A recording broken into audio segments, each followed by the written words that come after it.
Hello, everyone, and welcome to another episode of Back to the Blockbuster. My name is Gaius Bowling, and what's up, guys? What is up, Gaius? How you doing, man? How we doing, Gaius and Owen? What up, Jack? uh, so we have Jack back on with us to kind of talk on another special episode.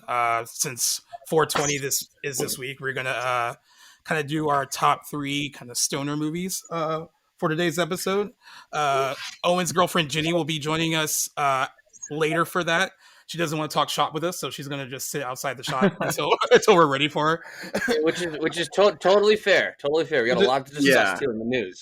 Totally fair. Exactly. And she's got her top three. We all have our top three kind of stoner comedy movies, late night raunchy ones, and we're going to go around the horn and kind of just describe what we like about them. And hopefully, we don't have all the same ones. Fingers crossed. But if we do, then we'll get to it then.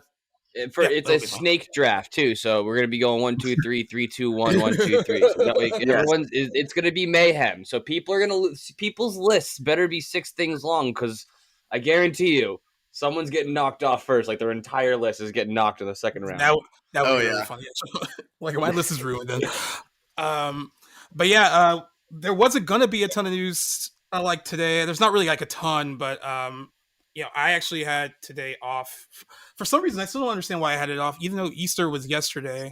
They were like, "Oh, you have Easter Monday off," and I was like, "Oh," I didn't really question it, so whatever.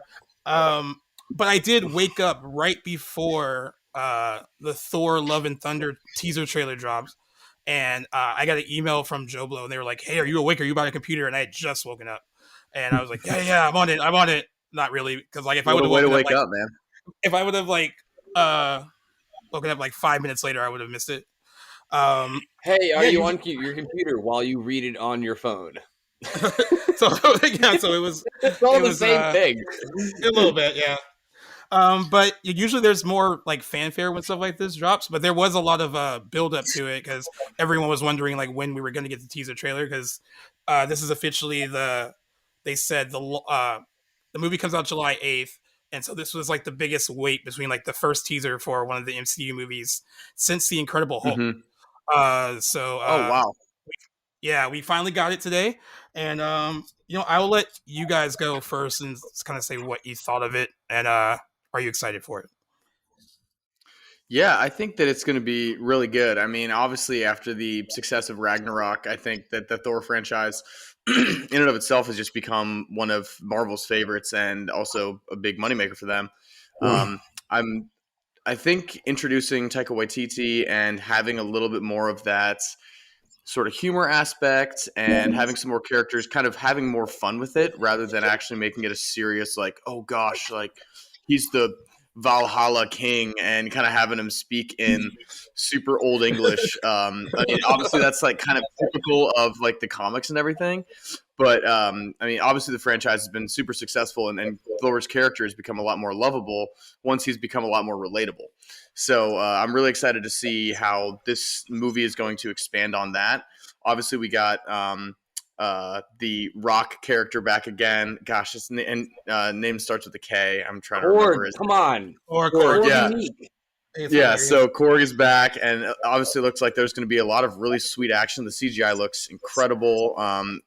One thing I will say, I mean, at the very end, you see Natalie Portman holding Mjolnir, and it looks cracked. So I don't know if she put it back together. I don't know how she was able to do that. And kind of what universe this is going to be a part of. The only thing that frustrates me about now having Doctor Strange's Multiverse of Madness is, do we have to go into every single one of these movies and wonder, is this part of the real story, or is this just another sort of tangent off to the other side? And is this going to be like a separate story, or is this going to culminate into the whole side of it? So I think it's going to be really good. The story sounds awesome. It was interesting to see sort of that boardroom setting where we had Valkyrie as the king of New Asgard. So kind of interesting to see that sort of style and how that's going to play into it more as a business. And maybe they're trying to kind of create like a sort of society and kind of rule from behind the scenes kind of thing. So I think it's going to be really good. Looks very interesting. I'd love to see a few new character introductions besides just the Natalie Portman Thor character, but I think it's going to be really good. I'm excited. Yeah, I mean, I would agree with you on most of that. I'm excited for it. It's you're definitely right in that Thor franchise solo movies took a upturn when they actually like did something like fun and like out of the box with Taika Waititi. And just for your fun fact, and you do know that he plays Korg, right? Like he motion calls Korg. Okay, cool. Yeah. Just making sure we know. For fun fact for everybody, he motions and does the voice of Korg, the director. So it's hilarious. He gets to have all that fun. But yeah, no, I mean it's gonna look cool, but like it's kind of makes me feel like Ragnarok. I wasn't really excited for Ragnarok. I feel that with Thor over the years, from the first one to Dark World, which was horrible, to I mean Ragnarok was. I felt that I'm not a big fan of Thor's stories. I just don't like the way he's portrayed in his solo movies. I think just really diminishes his actual character, like you're saying in the comics, from being like this badass powerhouse who's like a little bit more sure of himself. Like Chris Hemsworth, if we're talking about it, like his character throughout the entire Thor franchise, he is just so unsure of himself, and he even says it in this trailer. It's like, for the past 1,000 years, I've had something to do. Now I need to find out who I am. Bro, you're the god of thunder. What the heck's going on? Like, what do you need to figure out?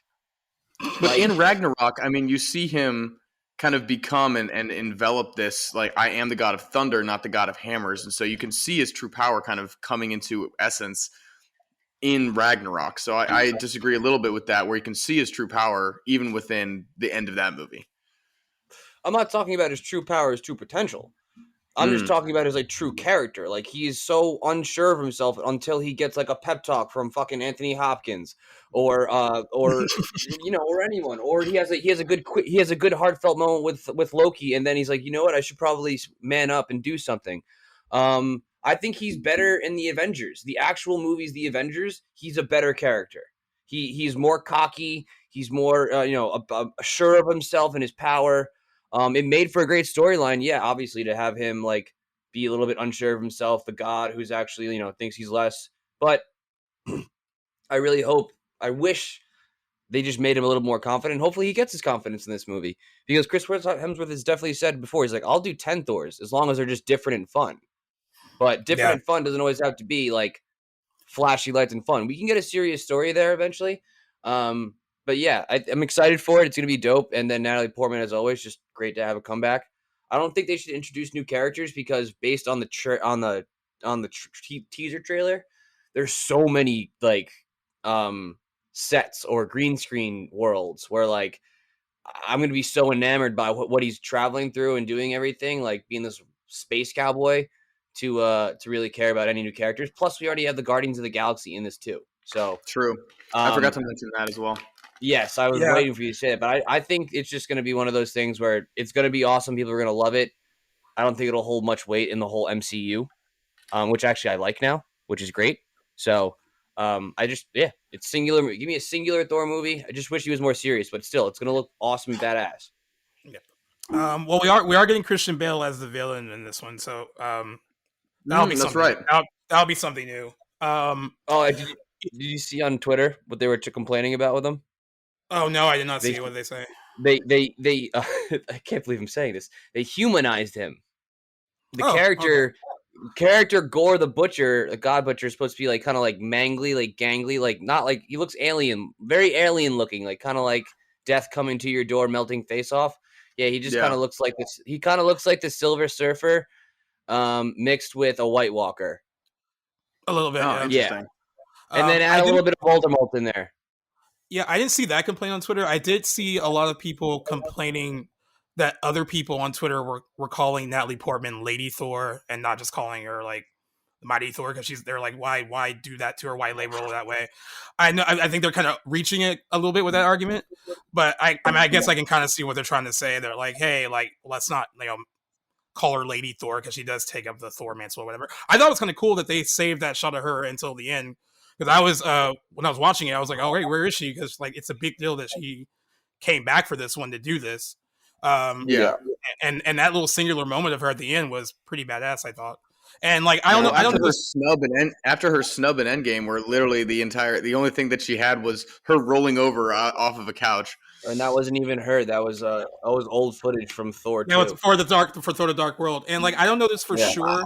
I'm not saying this as fact, but I always got the feeling that Natalie Portman wasn't so enthused about coming back and doing more of these, because I don't think she liked just playing the girlfriend.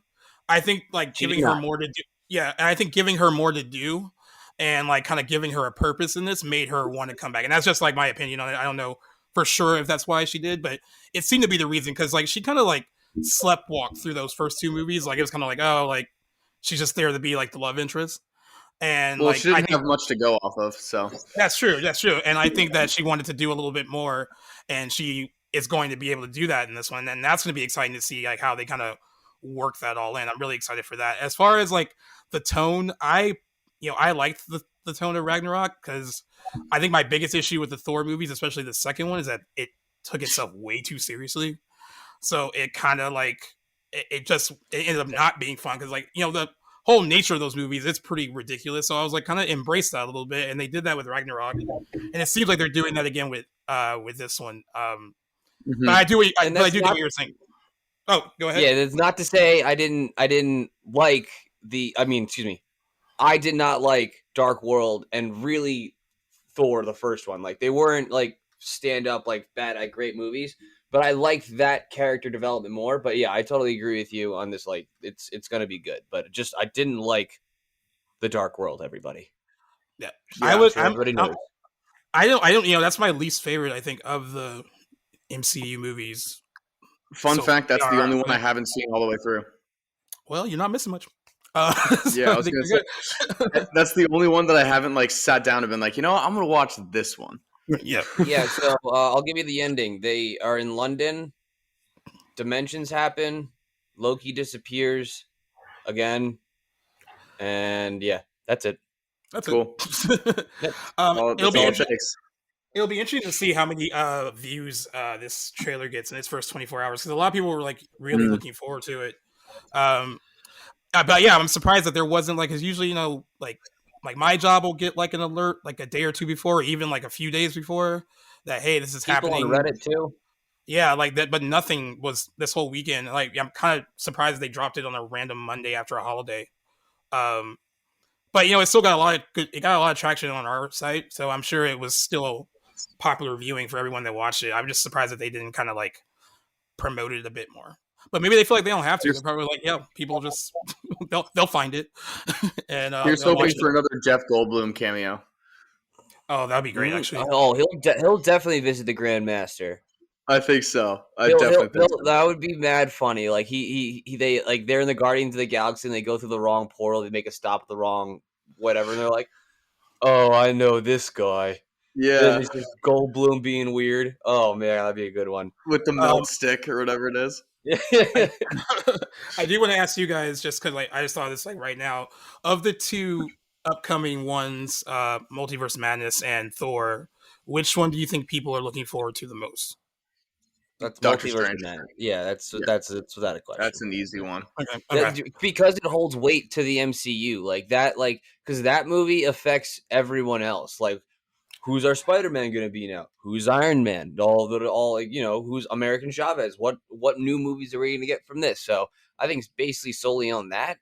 Um, it just people are more excited for it I because think, I mean, this might just be my personal preference too, but it's like when you have a Captain America movie or even necessarily a Thor movie, like there's only so much you can kind of really do in terms of the action. When like with Captain America, you're punching and running and throwing the shield, and like that's really cool, and like you can try and battle some badass enemies. But with Doctor Strange, I really think that the limits are endless. Like you can really just kind of do whatever, and we even saw that in the first one. And so I think that people are really excited to see just how crazy it's really going to get, and what boundaries they're actually going to be able to push. And that's why I'm excited for it. And I mean, even just seeing the trailer, it's like, wow, we haven't seen anything, just based on the small little images that we saw. And I'm just really excited to see kind of all the cool shit that's going to come out of it. So I think that's why also people are pretty excited. no, Yeah, yeah, and it's got tentacles. rumor has it. I don't know for sure yet because even we don't know. they are holding screenings for Doctor Strange like pretty close to like just a day before the movie opening, for the purposes of like people doing interviews and stuff. So that gives a lot of people the indication that there is a lot that they are trying to keep secret without it getting revealed too soon. They did a similar thing with like No Way Home. No Way Home had like they had snippets of stuff in the movie for press, and then full screenings kind of happened like closer to when the movie was going to come out to kind of keep those secrets, really secret.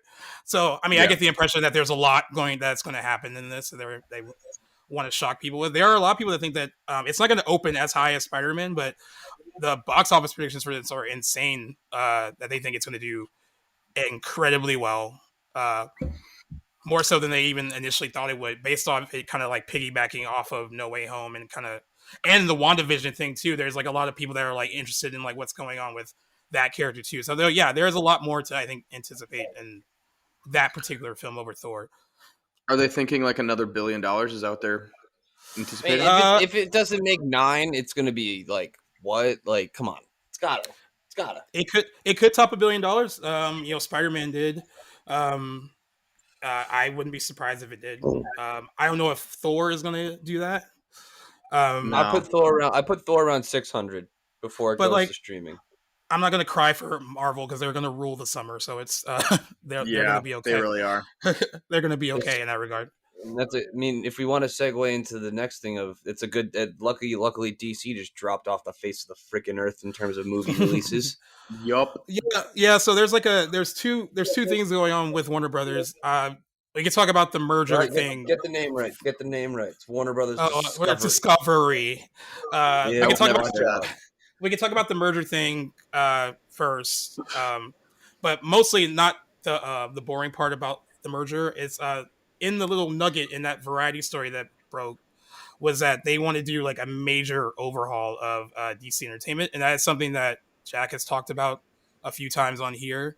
But this was like them actually like really saying it. Now there was a lot of different ideas that they couldn't, that aren't for sure. I think it's a lot of speculation, but there is one side that said that they want their own kind of Kevin Feige kind of person that is in control of what's going on with DC Entertainment that can like guide it in the right direction. Then there was another report that said, well, maybe not so much like a creative mind, but like more of like a business person that can also like kind of maintain all these different things that are going on with DC Entertainment. That includes like the theatrical releases, HBO Max releases. I think it extends to like the TV shows as well. What I don't fully understand, and maybe like Jack can explain, is that there's all this stuff that's been previously announced for them. I don't know if that kind of changes what they're planning to do with any of those, or if this is just going to be a new plan with the newer stuff that they plan on announcing. That they're going to try to like have someone kind of reel it all in so it's more focused. I know like they are happy with what the Batman did. They want to have films that are more similar like to Joker a little bit. That's the kind of direction they want to go in. Yeah. Which kind of like contradicts some of the announcements that we've heard recently with like the Batgirl movie. There was also a Wonder Twins movie announced like on Friday. So, there's a lot. It's so crazy. It's essentially the way I can describe this whole entire DC kind of movie reshuffle is the Discovery people are jumping on 100-mile-an-hour train, and they're trying to get from cart to cart to the conductor to tell him to slow the fuck down. And it's the only way. There's so many obstacles that Discovery, like let's put it in perspective first. Discovery Channel is merging with Warner Brothers. That is a fucking huge media giant just coming together and saying, here, let's use our billions of dollars to make better content. Now, the whole entire stipulation of them coming together was that DC theatrical Warner Brothers, Toby Emmerich, all those people were out because they messed up everything. So the new guys that are coming in, they actually liked the path that Zack Snyder's and his ideas were going, but they obviously didn't want to go that dark. But they had a cohesive thought with those movies. You could see the kind of line that they were going on. And then, you add in Shazam, you add in Aquaman, which is great. But then all of a sudden, there's just so much confusion with Joker, Batman, fucking Wonder Twins now. So I think the plan for them now is to, one, find a Kevin Feige-esque person. I personally would hope that they would move more towards creative than business, because I feel that they have a lot of smart business people in there already. They don't have Right. someone who understands linear timelines, multiverse timelines, fanfare, and then making money for your studio. So what I think they're Mm-hmm. gonna do is they're gonna keep the DCEU in a vacuum, as in the sense that all like the Superman movie, Man of Steel, Batman vs Superman, everything, they're there, they're there, Yeah. and because of all the turmoil, they can put the pause on that and go back and talk to Henry, go back and talk to Ben, who stated that he would want to do his movie and he would want to do Batman, but just he was not dealing with the Warner Brothers previously hierarchy. So then Right. you have DCEU with all their like normal movies. Then you do DC Black, which is Joker, character driven, smaller budget movies that where you can get like a sweet origin story for Lex Luthor, or just focus on Harvey Dent, like something like that. And then they'll do another DC silo where it's the Reeves verse. So they won't mix together essentially like that. I mean, they just like why do you guys think the Flash movie was paused besides the Ezra Ezra news? Miller. Besides Ezra's besides Ezra's erratic behavior, which I do attest to just overstress and tiresome. Dude did like 3 movies back to back to back. Like he did a lot of work. He did Fantastic Beasts and he did Flash back and forth in London, and so I think he was under a lot of stress and was just going a little nuts. But cannot condone his behavior. But why do you guys think they would have paused the Flash movie? It's basically done. It's done essentially. Why do you think they would pause it? It's in post production now. So yeah, it's not even. They could have. Yeah, I agree. But why do you think? Why? I posed the question: is why do you think they stopped it from coming out before the merger? Well, I don't know. Like, I mean, like, does it seem like they just want to kind of like if they have like all these like ideas now that they kind of need to move forward with, right? Like, there's like, uh, you know, with the main movies. But does it change anything that they're trying to do though? Because they pushed that back until June, right, of 2023. They pushed it. Yeah, and they so pushed it's a back while. they put back Aquaman to March, which was supposed to come out in December of Yeah. this year. Um, It, I really don't know why they necessarily did that. I mean, like, I have no actual information. I'm just asking. I mean, you if it's already done, then I don't see the point in postponing it because the content's already there. The story they're trying to tell is already complete. So, I mean, But not giving it to us. Sorry, on keep going. I was just going to say, like, not giving it to us to maybe expand on something before, or I don't know, get better exposure out there for people that are trying to see it, or really just nail down exactly what they're trying to do. I mean, the fact that they're not reshooting it. I mean, I can't see why they're keeping it from us. yeah, Yeah, no. yeah, and My only speculation to it really is that DC Discovery saw it beforehand. They were like, just pause all your Black Adam, which I think again why they paused Black Adam didn't have anything to the timeline, because they want to go back and talk to all the actors and make sure that they're all okay with like moving forward with this new regime change. Like, imagine the movie's all dud and they're like, I'm fucking done with this. I'm not doing any more DC movies. But the new regime has planned, like, come on, dude, we have like 3 more movies planned with you. So I really think they need. Like, do you think anyone would pull out because of that? Like Ben's a perfect example. Ben Affleck's a perfect example of like they could easily go back and talk to him and be like, hey man, like Henry Cavill's another couple one. down the line. Yeah, Henry Cavill, and like not they even said casting Henry Cavill as Superman would be idiotic. No, yeah, Yeah, and again, he didn't do any movies where it's like crazy. You know what? And they didn't mention they didn't mention him they didn't mention Henry like personally, but they did said that they want to put more of a focus on like signature characters like Superman who deserve like their another like standalone movie to kind of establish itself again. Henry Cavill said he would totally come back. Like he loved playing the character. He's never said perfect. that he would. He never said that he thought he was in poor movies. Some fans did, but most fans, even the ones that like think that Man of Steel is just okay or didn't like Justice League, they all agree that he was good as the character and he deserved like a fair shot to really portray him in a really great movie. So I do like that train of thought of like, hey, we want our signature characters to kind of have their like shine again, because that would be a good thing to see. I think what's confusing fans though too is that like they talked about how Batgirl just finished shooting.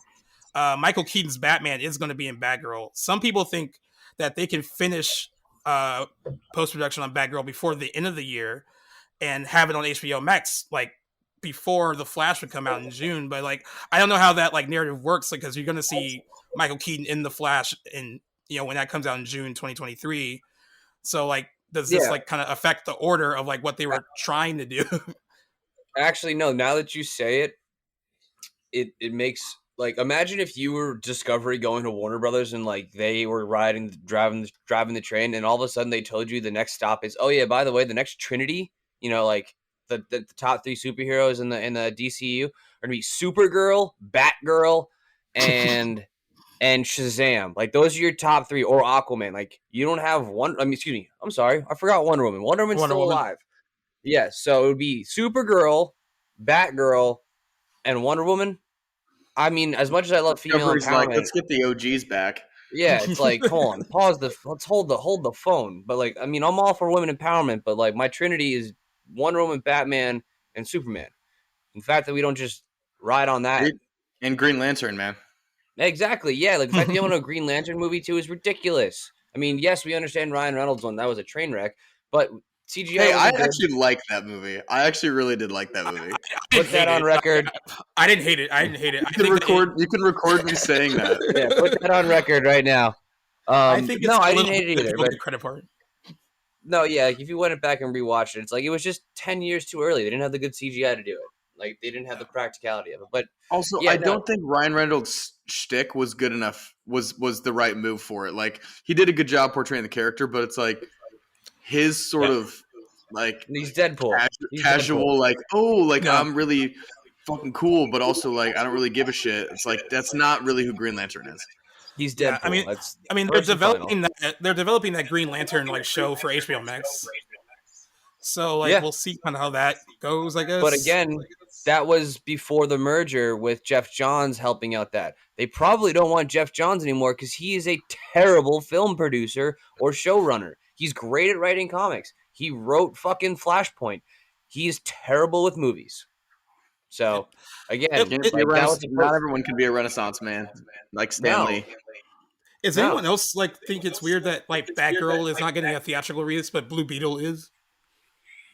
No, I'm not surprised by that. It's the first Mexican, Latino headed superhero film. Well, because it was going to be an HBO Max movie, and then they changed it at the last minute. I just thought that Batgirl was like a big enough name that like they could also get that theatrical.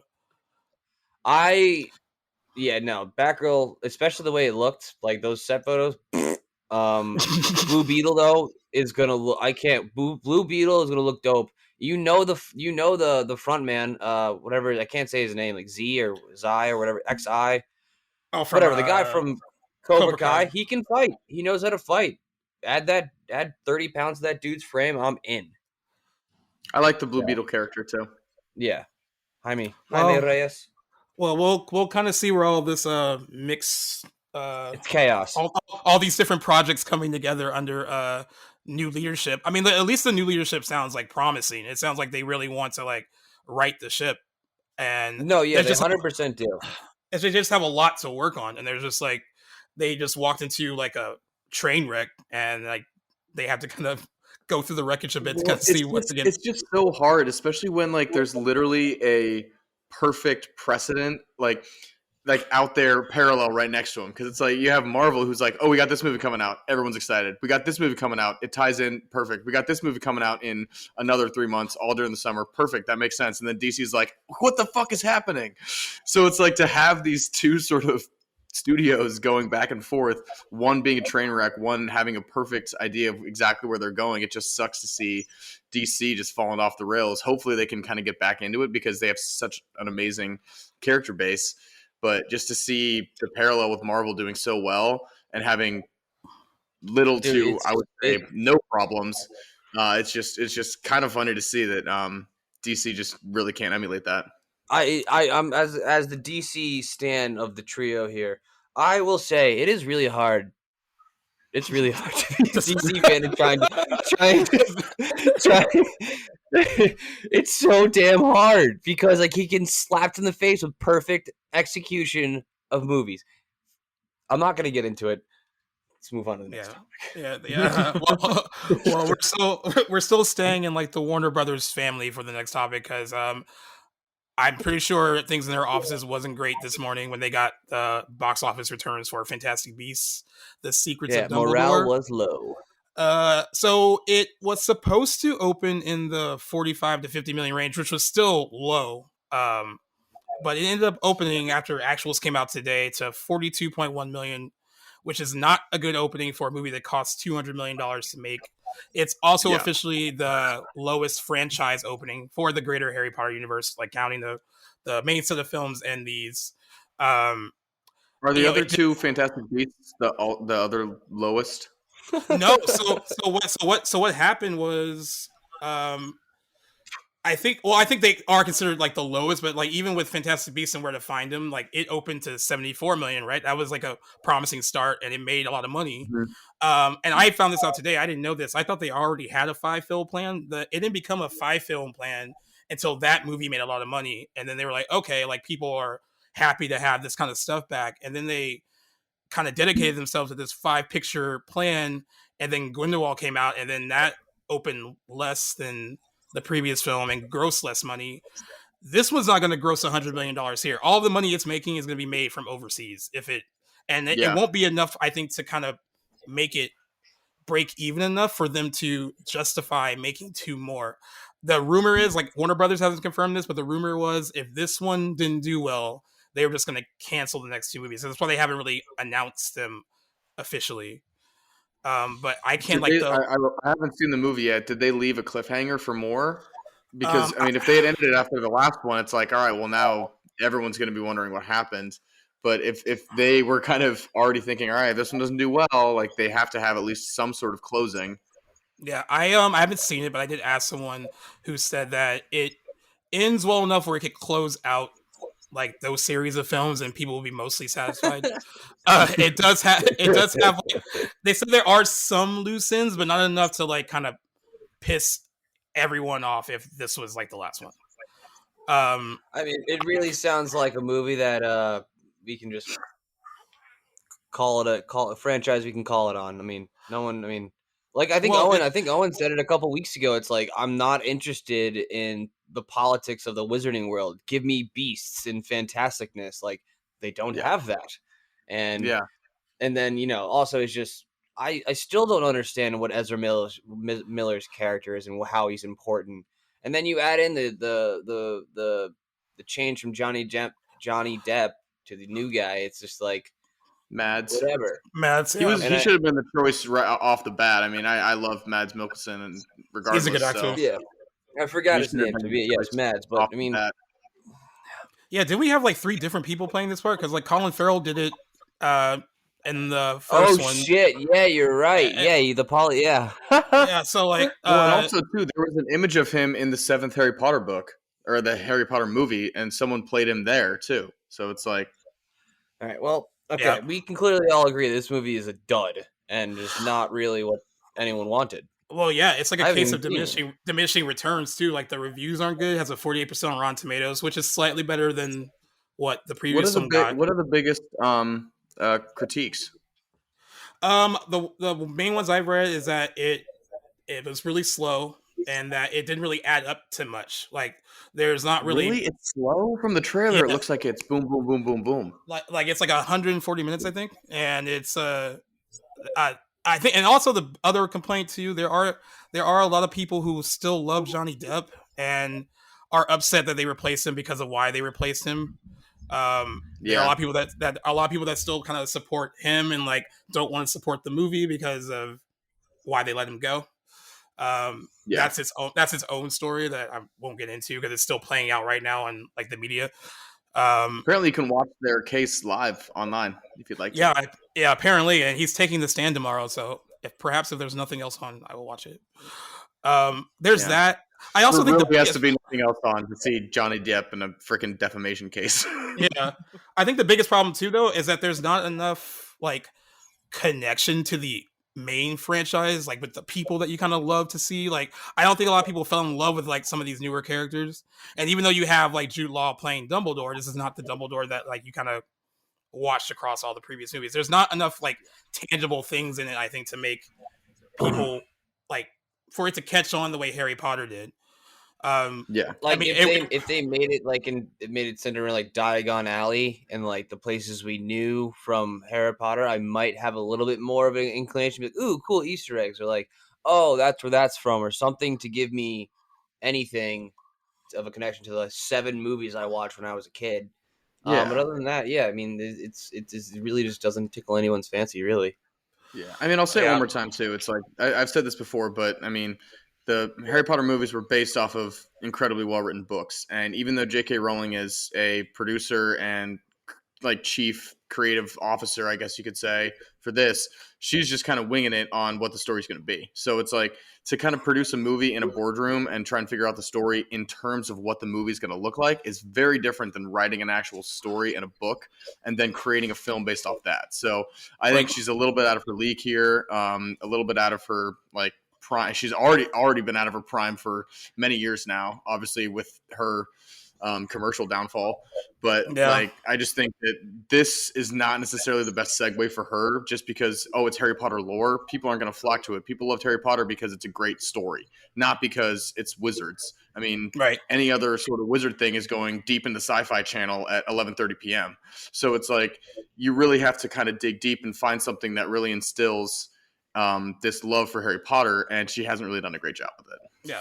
And it hasn't broken out. It hasn't broken out beyond like hardcore fans of Harry Potter, and even hardcore fans of Harry Potter don't seem to like the last 2 movies. I'm a hardcore fan. I don't like it. Yeah, especially so. Like, yeah, I mean, I wish studios would kind of pay attention to this stuff more because just because you have one film that does really well, you should not like jump into like this like 5-picture idea of like we're gonna make all these movies and then tease it to people that are looking forward to it because sometimes it doesn't work out. It happened with like the Golden Compass. They were gonna make a bunch of those. The first one flopped. Never got the rest of them. Guys, What's up, guys? It's Warner Brothers. I know. Oh gosh, it all comes back. There's a common denominator. It's Warner Brothers. I'm speaking into the mic for this one. Warner Brothers. Figure it out. Money? This makes money?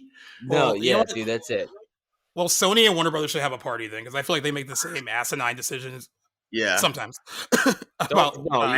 It's clearly Disney is like the smartest kid in the class.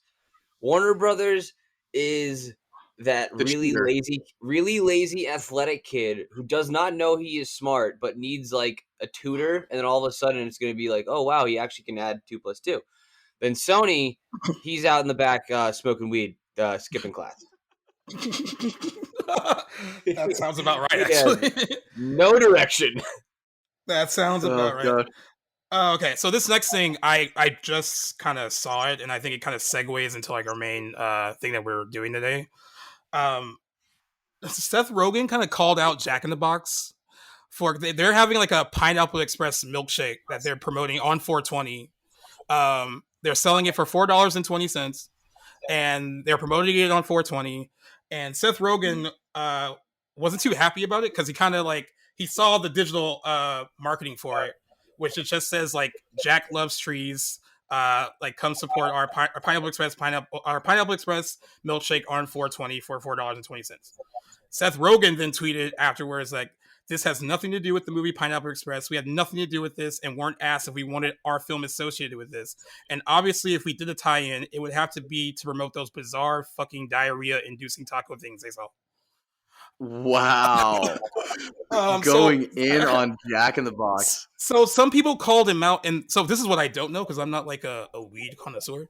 Some people called him out because they were like, well, are you trying to say that you came up with like Pineapple Express as like a strand of weed? I don't know because I don't really know anything about that. There you go. Is that yours? So he got called out a few bit. Yeah. So yeah, whoever knows more about that. Way before. Okay. Yeah. So yeah, everyone was kind of calling him out for like, why are you like claiming this to be yours? Like it's like something that you thought up, and like why are you so upset? Like whatever. It's just like a fun little tie-in. But I guess he didn't want his movie to be associated with like what he feels is like a dumb viral marketing campaign from Jack in the Box.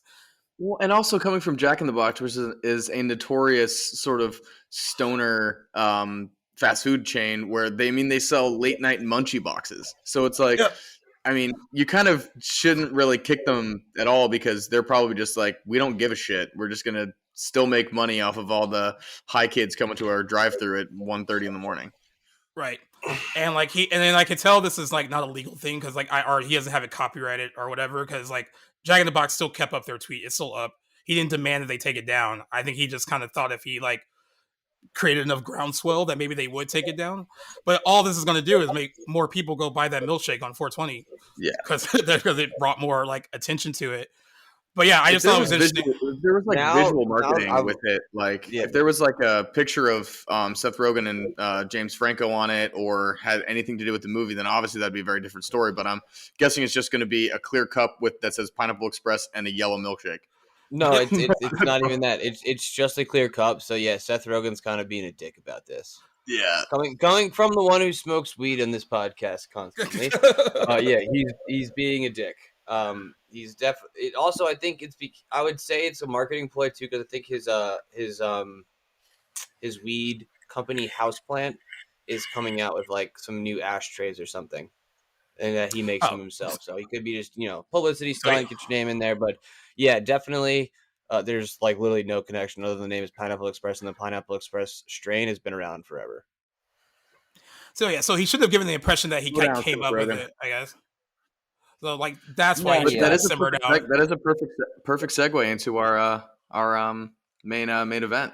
Yeah, I thought so too, and I also thought what he said about the tacos, while very true, still love their tacos, even if they induce diarrhea. They're a staple. They're a staple, and I feel like a lot of people would eat those while they're high. So I don't know. I'm sure he's had his fair share of Jack in the Box in his day. So, but yeah, I thought it was interesting that he complained about it and aired out his grievances on Twitter, which is where everyone airs out their grievances nowadays. So there's that. But it is a perfect segue into what we're talking about. And in case you are watching, someone else popped into the frame, and then soon you will be able to hear her speak because she has been on the show. This is your third time now. I think so. Third, I think. Yeah. Third time, yes. Welcome back, Jenny. I guess it's not that memorable. I think the 420 episode kind of was I think you brought it up. It's not something I would bring up because, like, I don't really like, 420 is just another day for me. But I thought it would be a fun thing to kind of talk about because there's some fun movies and stuff associated with the day, so that it'll be really fun to kind of go down a list of some of our favorites. So we all like have 3, and what we're going to do a little bit differently this time is we're going to count down from the bottom. We'll each go with our like third, and then second, and then first. Hopefully we have some different ones. I actually Jack already told me that there's definitely one that we won't have of his. So that's right. Good. Okay. No. So, all right. Just for clarification, we're just gonna go down our list each, or are we gonna? We can't rename a movie. So it's basically a snake draft. So if Owen and Jenny are 1 and 2, Gaze is 3, I'm 4. It'll go 1, 2, 3, 4, then 4, 3, 2, 1, then 1, 2, 3, 4. Okay. Yeah, I could see. So we all go for our number 3, and then to number 2. But the person who goes last gets to pick. I could do 2. Yeah, exactly. So you got to have more than 3 ready to go. Top 3, hopefully you don't get it, but that's the point. You can't. Yeah, you can't. Right. You can't just have 3 because there's got to. I want to see those reactions where I steal. I got a bunch. So let's go after it. I think I have some backups. So, all right, I'll let you guys go first. So hold on before we start this. I want Owen. So everyone, Owen's 1, Jenny's 2. Gaze is 3. Ladies first. I'm 1. Ladies first. I'll be second. All right, fine. Jenny's 1, Owen's 2, Gaze 3, I'm 4, and then we'll go that way. And then last but not least, a little ASMR for everybody out there. And for all of those who are unaware, we're in California where this is legal. Yes, I'll point that out. That's like the disclaimer note. And let's go. All right. Yeah, I've always wanted to do the little in entrance. All right. Oh, Jenny, you're up first, babe. All right, obviously Pineapple Express, number 3, starting off strong. Pineapple There's a whole Express. I strain mean, of weed named after it. No, yeah, What do but you the like movie is an all-time classic. I mean, for our age, even Owen, like he was only a couple of years younger than me. Like Wow. Right, it's that's our what I was it's, about to no, but say. but it is. It's our stoner movie. Like It's great. Gaius can say too. He has his like generational stoner movie. Jenny, you can too. Like this one's our like this is like the Yeah. 1993, 94 people were born there. This is our stoner Yep. movie. 100%. And this Well, is also where Right I off think the bat. I think Seth this Rogen. is Seth Rogen, but I also think this is really the start of the whole Danny McBride, Seth Rogen like era where they work so well together that they're like, we should kind of continue to collaborate and have each other. I think that's why he was in This Is the End and a lot of other movies as well. Well, and before Pineapple Express, I would argue that a lot of the times they try to be coy about the fact that it was a stoner movie and that's what they were targeting to. But if you look at the Pineapple Express like movie, what do you call that? The movie picture? The poster? what? Oh yeah, the poster of the key art. Like you're sitting there like this. Like they don't make it any questions about what kind of movie you're about to watch and how you should be feeling when you watch that movie. All right. I love it. So I can't use Pineapple Express anymore, right? Aha! Yeah. So Pineapple Express is off the board. No one can use it. Let me just say, since I can't use it, I know it is. Like, I guess it's considered like your like that generational movie for you guys. I quite enjoy it as well. I think it's actually up there as like one of their. I don't know if it's like their funniest movie, but I would say it's close. Like the movies for that all they ages, 18 and up. Yeah. No, yeah, it's for everyone, but definitely it came out like definitely me and Owen are just finding out like, oh, we can smoke weed and go out and do this funny stuff and quote all of the stupid stuff they say in the movie. Yeah, and I remember that the movie's trailer was like so popular because it had that like MIA Paper Plane song in it. And yeah, like dude, I didn't stop hearing that. Yeah, that's how I discovered that song was because of that trailer. Everyone did. Everyone did. I also read something too that in the actual movie, like they were gonna kill off Danny McBride's character, but since they had so much fun filming with him, they're like, let's just keep bringing him back and like trying to kill him, but he just stays alive.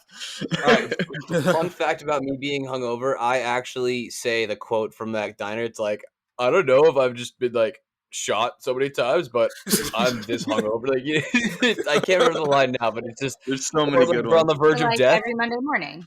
Yeah. So, all right, Owen. Oh. All right. So my number 3, I am going with Super Troopers. Oh, good. Okay. So I think that the whole plot is. Was that anyone's? Gordon. No. Okay. I just was Gordon's pit. Yeah. Well, I always really like that movie. I think that like just the way that it's filmed is so good. Also, seeing Brian Cox in a comedy role is hilarious, and just having him shit on all the deputies and just everything about that. Just it's kind of the only really slapstick stuff that I really like is that kind of Jay Chandrasekhar type of movie, and so that's always one that if it's on, I'll definitely keep watching it. It's a good choice. Yeah, I haven't watched it in a few years though. That's probably one I need to give a rewatch to. Oh yeah, I like definitely. it's definitely it's all about them finding like a huge marijuana stash as well. Well, there you go. Weed is what you want to watch when you're high. You get paranoid; they're coming for you. All right, whose turn is it? Yes, it would be your turn. All right, so my number 3, I went with Half Baked. Okay. I went with it because when did that come out? Like 98, 97, 98? So like 98. Yeah, so like 29% tomatoes. Yeah. A lot of these like stoner movies have really low Rotten Tomato scores. By the way, I was really surprised by how like poorly reviewed they were. Because if you don't know how you should be when you watch it, you're like, "What the fuck am I watching?" Yeah, exactly. And like Half Baked is just so silly and like ridiculous. So, like, you just can't help but love it. And like you guys were talking about with Pineapple Express, how it's like a generational thing. Like everyone kind of has their movie. I remember having friends that like would make like would make us watch it like over and over again because they just thought it was just so hilarious. And you know what's kind of disappointing? Even though Dave Chappelle is like really hilarious in the movie, he doesn't really look back on the experience of making it fondly. There was like a lot of stuff that like Really? he wanted to, a lot of stuff that he wanted to do that they cut, and like there's a certain, you know, he doesn't really look at it the way that like most fans look at it because he had a different experience making it. But it doesn't really show in the movie. He seems like he's having like a great time with everybody. Yeah. Also, how I discovered Dave Chappelle. So I don't. That was the first thing I think I ever really saw him in. But yeah, it still stands up as like one really funny movie in that regard. It's I think also poorly rated on Rotten Tomatoes. Like, but again, like Janine said, like if you don't know what you're going into, you might like if you're an old like 60-year-old man who went to go review one of these movies and this is not really your thing, you're not gonna like Like, this movie sucks. Exactly. I don't get the humor.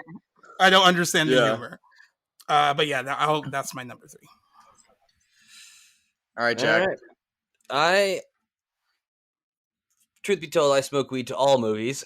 I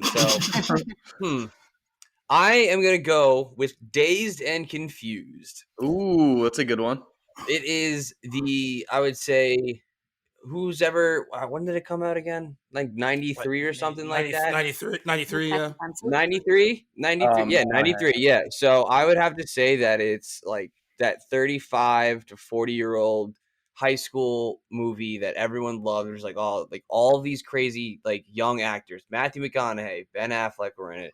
It's just great classic little stoner movie that it makes you feel good. And it's not essentially like the plot is not about weed at all. I mean, I don't think there really is a plot to the movie if you really watch it, other than a Friday night out in a Texas town.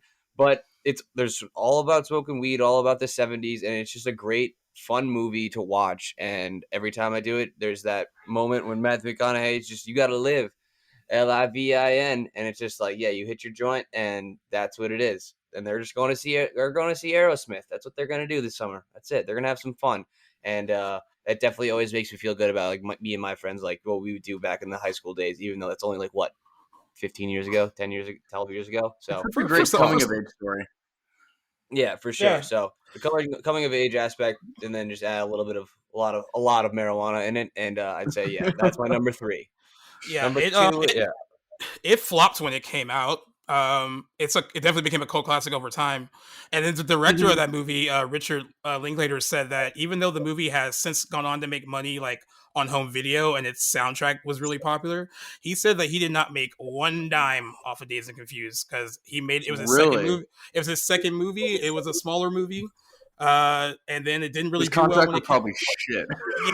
He said I'm glad you said that because he said that like he learned a lot about Hollywood contracts after that movie experience making that, because he's like, I'm glad people love it now and I'm glad it kind of caught on, but like if I could have like had a better deal in place, I would probably be significantly more rich off of that movie in particular. But he said he made no money off of it. But he does love that people love it today. Reruns alone on like TNT late night or anything like that, he probably would be a freaking cajillionaire. No, it's easily it's a Shawshankable movie. It's easily in the Shawshank. It's easily in the Shawshank. I have to sit down and finish the rest of it if it's on TV. I like that term, the Shawshank. Yeah. Dude, you get Shawshank by certain movies that just hit. You just have to watch them. The right time. You just have to watch it. So you get Shawshanked.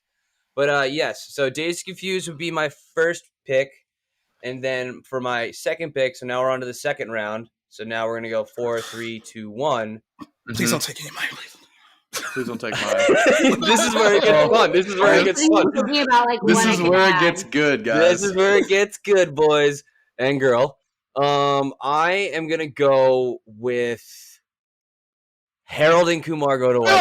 No, that was mine. Yes, that was mine. I knew it.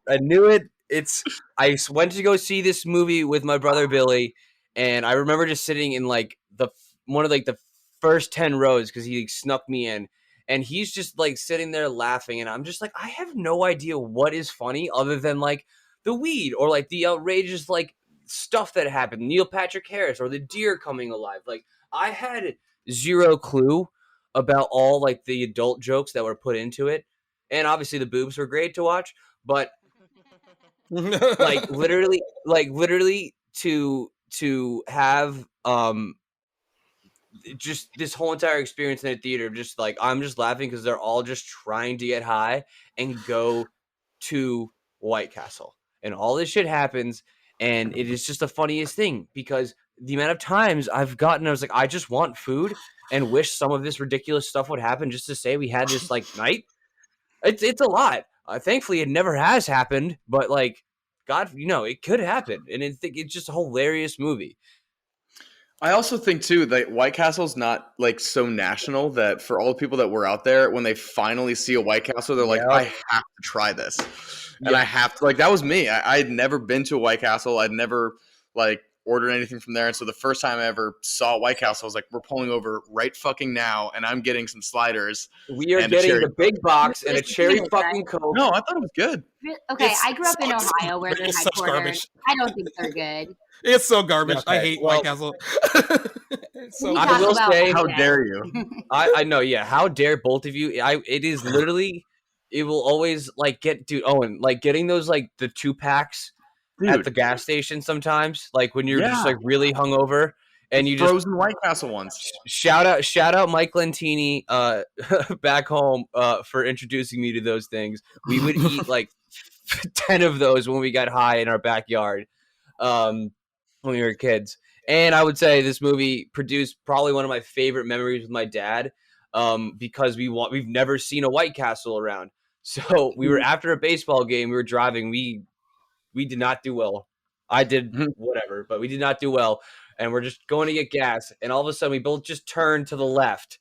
And literally, like a movie where it goes, ah, and the lights come up and everything, a fucking White Castle is on the corner of the street. And me and him slapped the dashboard. We're just like, yes, let's go. Woo! And we sat there for like a good 45 minutes and ate everything on the menu. It was awesome. Amazing. It was too funny. You shit yourself after, right? No, I was like 14. I had a stomach of gold. Did they make 3 of those? Did they make 3 of those movies? Did they make 3 of those movies? Well, yeah, I know they made the Christmas one, which I thought was really good too. And then they made the Guantanamo Bay, which was just absolutely ridiculous. Yeah. Like they had like George Bush smoking weed in there. They thought Kumar was a fucking terrorist or something. So that was so funny. I actually really liked the Guantanamo Bay one. Actually, now I gotta rewatch that now because those jokes just would not fly now.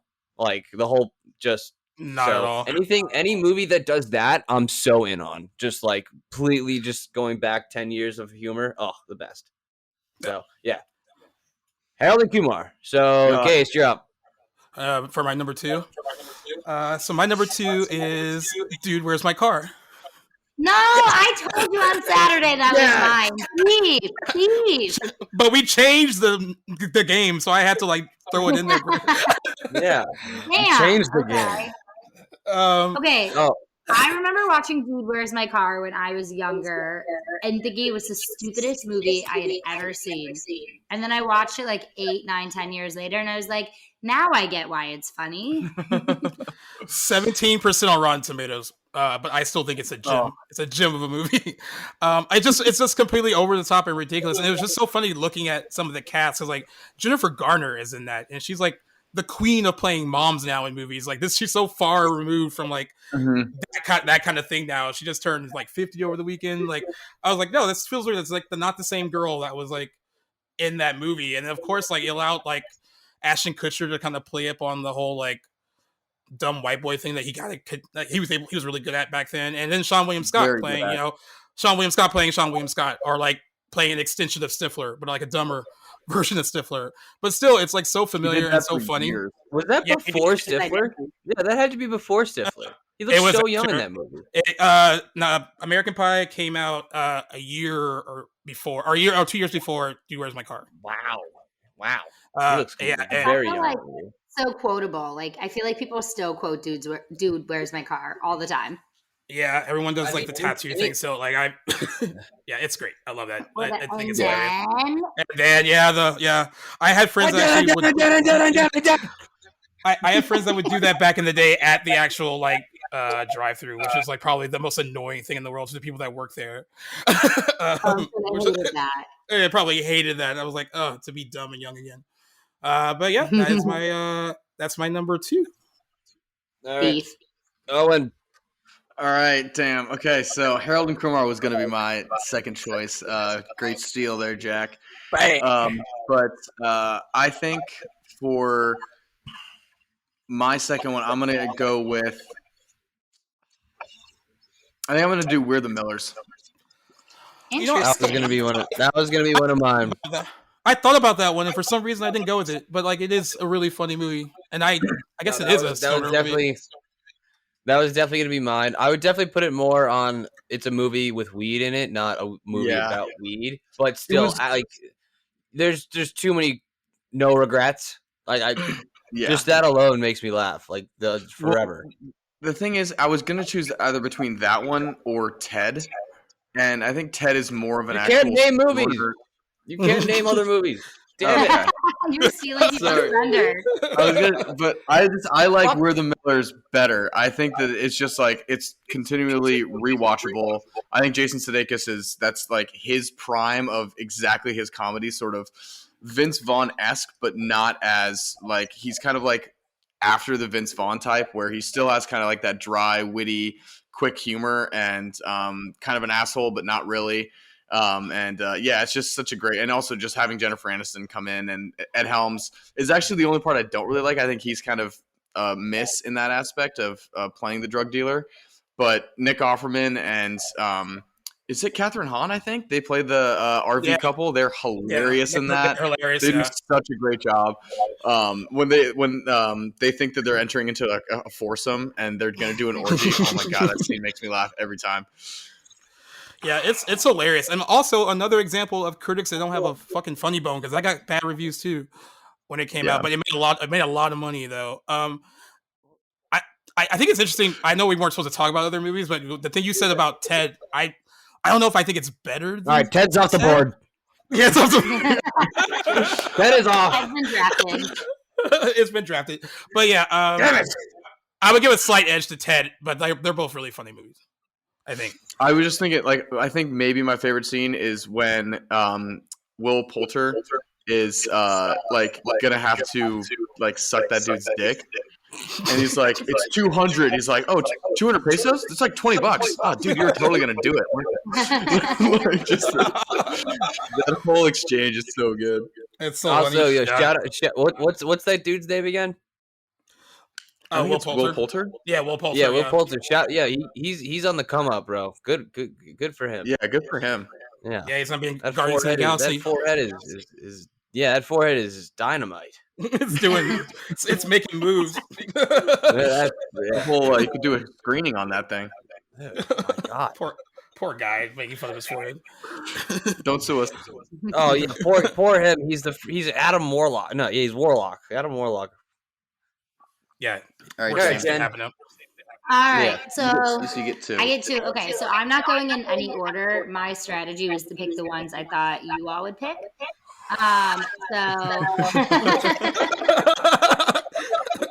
Jack, you came up with this and fuck shit up a little bit. I know. That's why it's so much better this way. It's a great game. Okay, so my number two, I'll say Knocked Up, which I think, Jack, you said that the movies were like, now it wouldn't age. Like that humor would not age now at all. And I just think like I don't know if I would necessarily call it a stoner movie, but you have Seth Rogen just getting high with like the gas mask and like not wanting to grow up. The stereotypical. You're totally. I think that movie is very underrated in the sense of the stoner part of it for sure. Like I actually I'm only 28 and I don't plan on having any little jacks anytime soon. Sorry, Mom.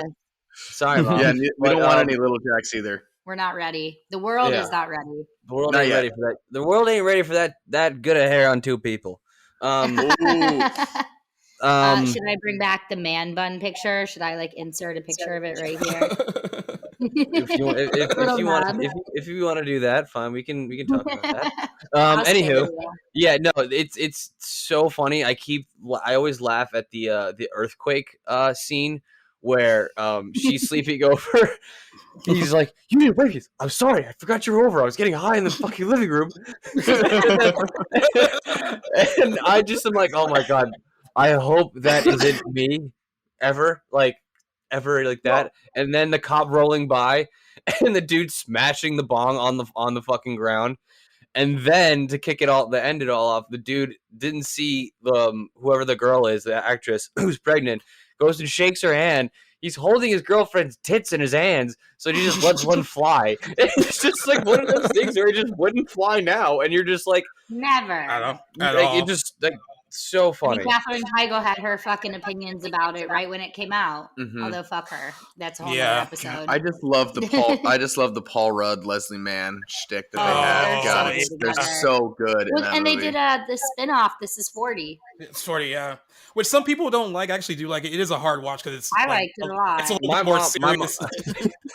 It's actually very funny because I remember going to the movies, and me and my brother and sister watched the movie, and I literally, Mom, Dad, you gotta see this movie. It'd be so funny. They come out of it and they're like 50 or something. They're just like, it was not good. It just reminded me of all. It just reminded me of all the shit we had to do with you guys. Well, and I think arguably that Paul Rudd, Leslie Mann were the best part of Knocked Up. They were.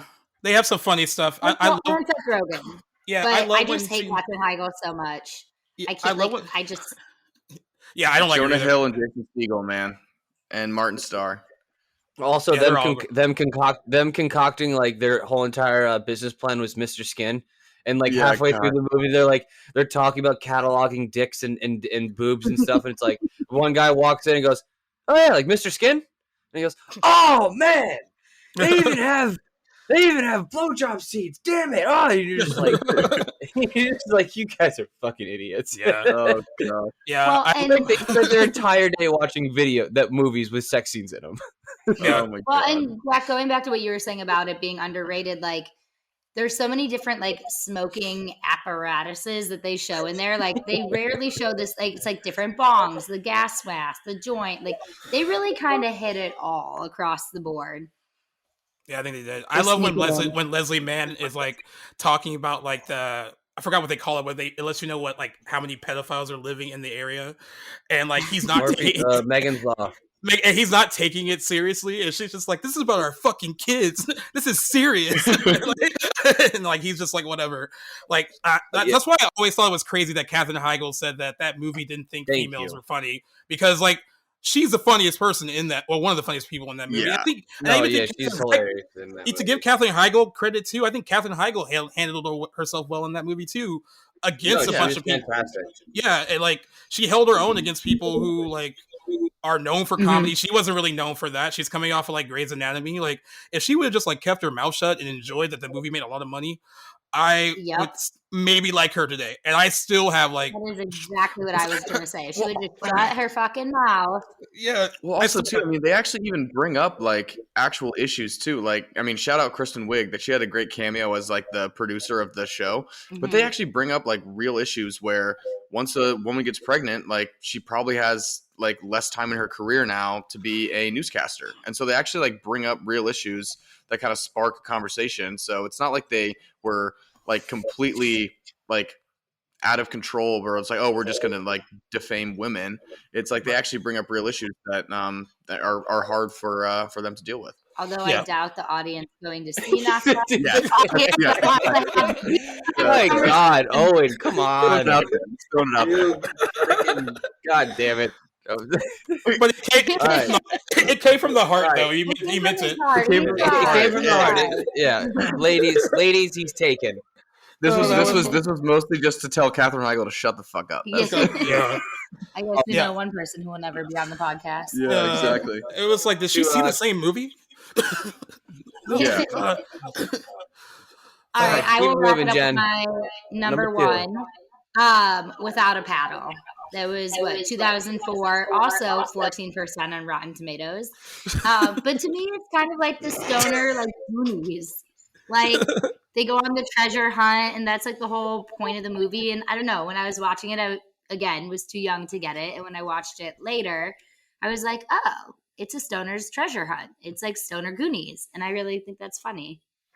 I actually haven't seen it Without a Paddle, but Really? I know that It's like pretty when funny. Jack's got his like one of his first movies. with his first movie, I listened to his podcast, and they said he did one with Seth Green, and he was talking about when they went to go see a screening.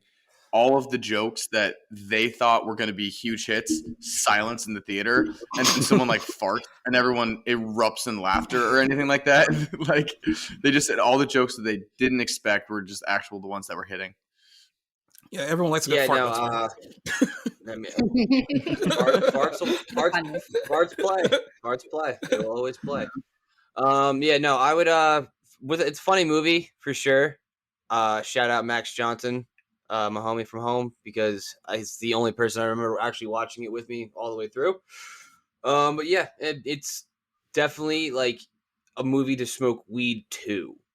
Yes, which is what I think this episode is about.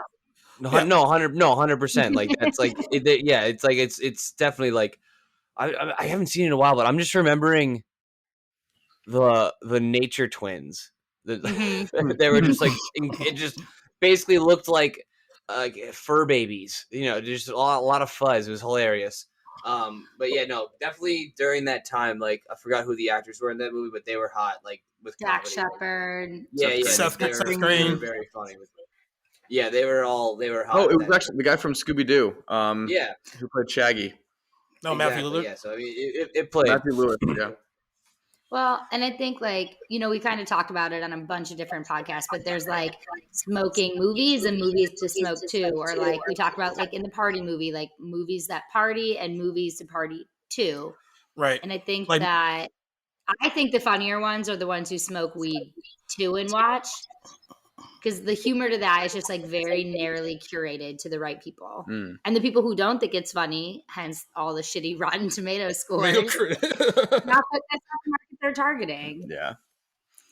Yep. We actually talked about this before with the whole you brought that up, like movies to party to or movies about the party are like romantic comedy or is it a teen movie that has romance in it? Like there's like a whole big difference about like why you're watching it and what the intention's for. But I think like that is a good example of one that you can probably get high and watch, and that's probably what and probably a much better experience watching it.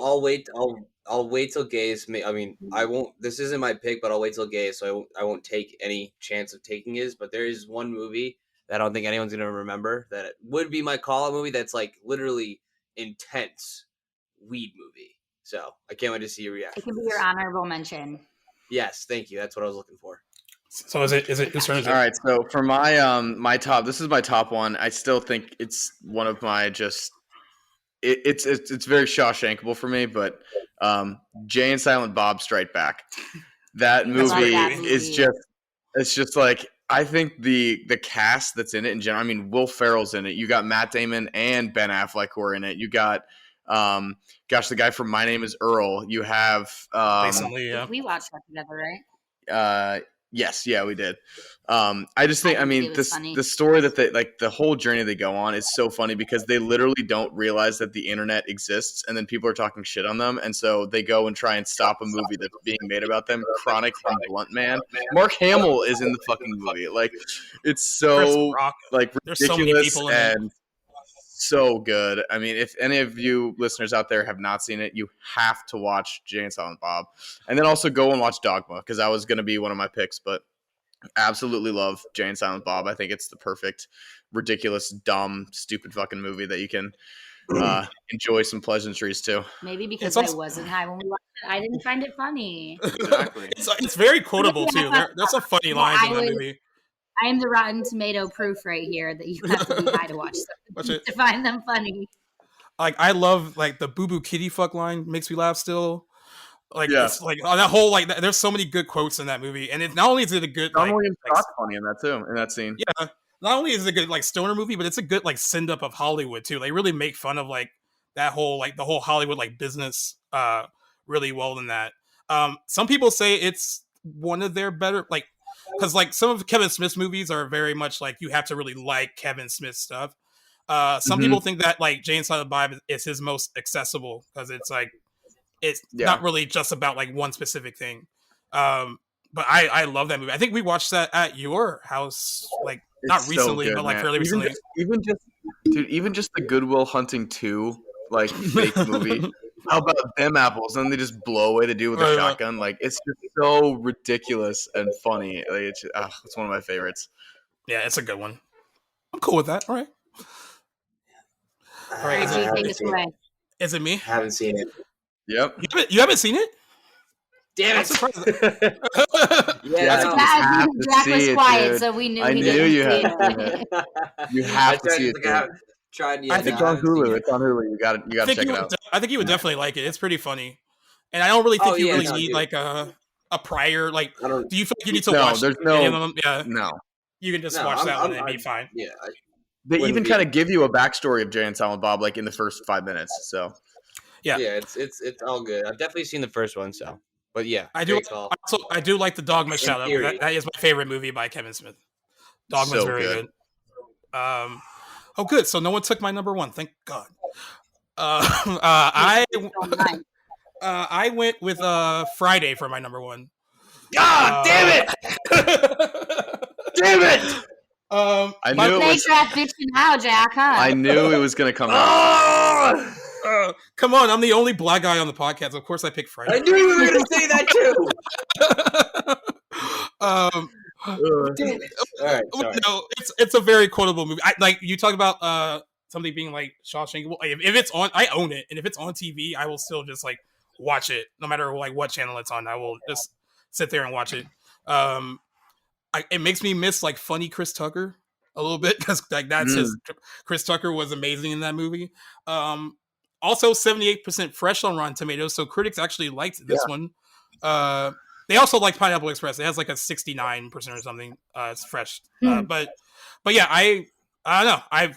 Since I was younger, the first time I saw Friday was at the drive-in. It was a double feature of Friday and Batman Forever. Two completely different movies.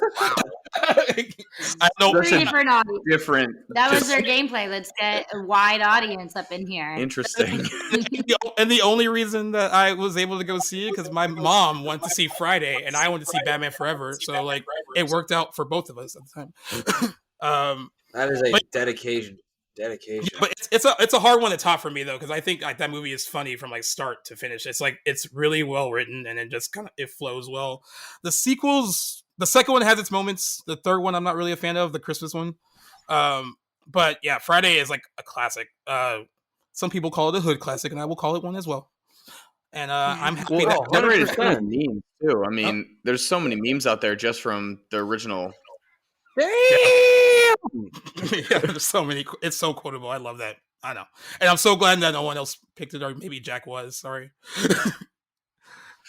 Yeah, no, that was definitely one of mine. I fucking love that movie. It's so fucking funny because I like Today Was a Good Day is one of my favorite songs by Ice Cube, and I kind of like putting meshing that together, kind of like, wow, this is just a day. This was just a Friday in South Central LA, and this is what like. The Lakers beat the Supersonics.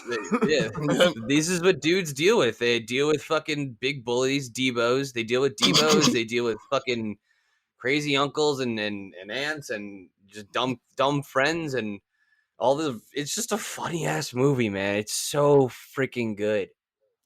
And it doesn't overstay its welcome. It's like a slim, like I think 90 minutes, if that. So it's like exactly. It knows exactly like the sweet spot because like movies like that can't be too long because like they kind of lose steam. Like that one knew exactly like what it was going for. Like it's perfect. And it does end on a good note that actually is wholesome. To like, I'm gonna take a page out of Owen's book with this one. It actually does. It does. It does drive home a message to the end. Like his buffoon of a dad. I forgot the actor Gaze. Maybe you know his name. Where he's just always just John Witherspoon. Yeah, John Witherspoon. He was hilarious in that movie. But like he does like go up to Ice Cube and like does like give him like a heartfelt speech of like, you got to stand up, you got to use these two fists to make your stand, be a man. And that's what the movie ends on is him standing up to Debo and like the I don't want to say it, but the neighborhood, there it is, the neighborhood like all gets behind him and is just like, dang, we needed that. And great ending to a hilarious movie. Yeah, I'll agree with that. See, it holds up too. Yeah, it does still hold up really well. Yeah. Like, there's nothing about Is that that movie that feels at all dated. It's like really good. Are we still talking about Carter? Yeah. uh, Chitty was like, I didn't grow up in that neighborhood. I don't know. No, I was kidding. thinking more. We've been doing this Grew for up. an hour, so it's Yeah. edible hit o'clock time. Yeah. Well, Jack's the last one, right? Yep, Yeah. I'm the last one, and I'm gonna do The Big Lebowski. Okay. That's Knew a it was good gonna choice. happen. It's the dude, man. The dude. I mean, this guy just goes through life rolling on out, hanging, wearing sweatpants, awesome sweaters, drinking White Russians. All I of a was gonna sudden, say every douchebag in a 10-mile radius was drinking White Russians after that movie. Yeah. oh, dude, all over the country. If you're drinking a White Russian, it's because of the dude. And then when Yeah. people ask you why, you say because of the dude. And it's just a hilarious movie of just like, well, man, like, and he's just all the entire time like, if I could go through life later in life, like 65, 70, just doing that, just doing bowling league with John Turturro, like, I'm in. Mm-hmm. Just give me it all. And then they're also making a spinoff now with John Turturro for Jesus. So I think it's just a very quotable didn't know movie, absolutely hilarious. Yeah, dude, check the trailer out. It's fucking hilarious.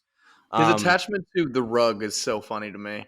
He's like, they took my rug, man. I love that rug. it's just that simple. It's a simple thing. It's like, but that's what a stoner would care about. Like, they really wouldn't care about the whole, the world going to shit or whatever. It's just like, man, they took my rug. Like, yeah, dude, I love that rug, I man. like good naps on that rug, man. Like, fuck. But then all of a sudden, he's just thrown into this fucking whatever thing because of a name mix up, and then add in John Goodman, who is an absolute psycho. One beer away from PTSD in Vietnam. Yeah, It's hilarious. Yeah. Such a good movie.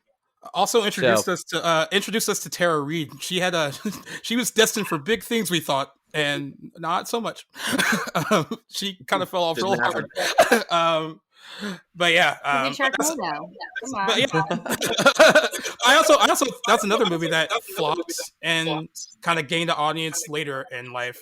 Yeah, dude. It's at again, like, the dude. It's at a what the heck's that? It's at an 83 and a 93 on Rotten. Even though I don't hold any weight to this, but yeah, the audience the critics liked it. It's a good choice. It's such a cult. It's like the definition of a cult classic. Yeah, for sure. And it's just, I'm happy that they're kind of like building on it, because I feel like now John Turturro's character, it'll be mad funny, like, just because of like what the status of the world is, unless they're doing it back like only like 5 years later or something. I don't know the timeline, but hopefully it's during this time, but we'll figure it out. Yep. Well, yeah, I'm glad that was a really good choice. I feel like that was good that you landed on that one and I swiped Friday. No, yeah, definitely, it's definitely fitting for y'all to do that. My honorable mention, and I'm surprised, and no one mentioned it, Savages. Oh, okay. I don't think of it. That's super intense, though, dude. That's Bang. like that's so that's intense, man. Did I not say it was an intense marijuana movie? That is all about weed, smoking weed, California and Mexico. That is a lot. Yeah, there's a lot of fucking shit that happens. It's wild. Oh, it's wild, but it's also Salma Hayek being an absolute like ruthless bitch in that. Yeah, she was awesome in that movie. And Blake Lively just that movie turns 10 in July. I've been trying to fit that in the schedule somehow. Ooh, there we go. Boom. I'd be down for a little breakdown of that. Yeah. Well, I think we had some pretty good choices for our. That was good. And thank you for introducing the game, because that made it more fun. Snake draft. The fucking scramble to kind of like readjust the list. Yeah. God, you took Harold and Kumar from me, man. I was pissed. Yeah, well, it happens, baby. It happens. Jack was like, all right, I'm going to do 2 in a row. That's why he did the draft. He's like, I'm going to do 2 in a row so that I can steal someone. Well, then we also gave 2 in a row. Yeah, we gave Jenny 2 in a row, too, so. Yeah. Hopefully playlist lists them all as a thing later. Yeah, I could put it probably. You could probably throw it in the description so people can link to them and stuff as well. Yeah, for sure. That'd be awesome. Yeah, so just in case people haven't seen some of these classics, they can check them out. Yeah, for sure. That's a great idea. So that ends this one for us. This was pretty fun. I mostly just laughed at the whole how we kind of came about getting the list together. Perfect. And we all had some different choices. I don't think the only one that was taken for me was Pineapple Express. Someone deserves a swift. That was taken from everybody. That's what started it. That's why it had to be number one. Yeah. You did the favor by taking. I took Do Where's My Car. Thank you. Yeah. Got you back.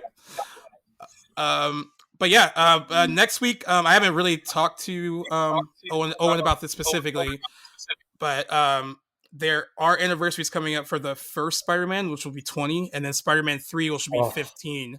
And I don't know if it should be two separate ones or just have one where you bookend it with you have the one really good one from 20 years ago, and then that third movie that no one really likes 15 years ago. I like it. I liked it. So I'm in. Okay, well, we can talk about it then, I guess. But yeah, I think that's what we're gonna kind of do next, because those are two really big anniversaries, and we can just kind of combine